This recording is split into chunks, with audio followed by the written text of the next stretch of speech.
So the Bitcoin halving is upon us. It's going to happen somewhere around April 19th, April 20th. You've probably heard about this, but may not be sure of what exactly it is. Well, I want to give you a couple of things to consider and why it is a significant thing. So the Bitcoin halving happens every 4 years.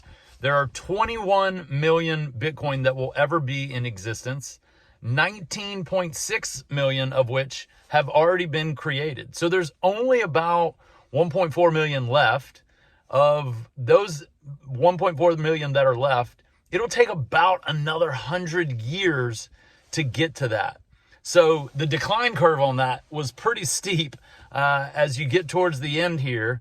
And the way that happens is these happening. So right now, about 900 Bitcoin are produced every day, which equates to about it equates to 6.25 Bitcoin per block. A block is that part of the blockchain where the transactions go. The transactions go in the block. Block takes about every 10 minutes to mine.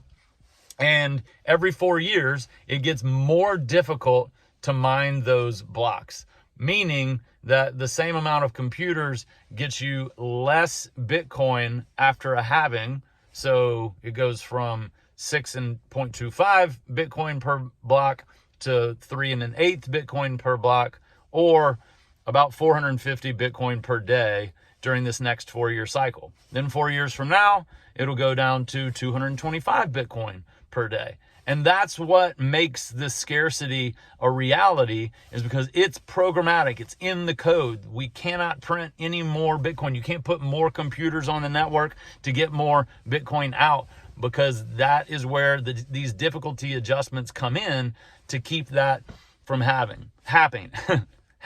So I'm not one to make price predictions. I will say that this year, I think we'll see $100,000 Bitcoin. Now, does it go to 100,000 and dip back down? Possibly, but it could also just go right through that. The historicals that people like to point to, Bitcoin's been around for about 5 minutes in the grand scheme of things. So I like to remind people of that. Who knows what's going to happen, because we don't have a long history to look at. And given the situation with the ETFs and supply and demand dynamics, I think we're in for a kind of a wild ride with Bitcoin.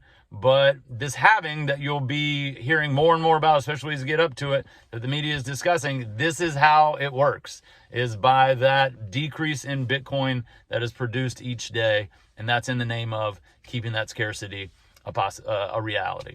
So I hope that explains a little bit for you. Have a good one. I'll catch you on the other side.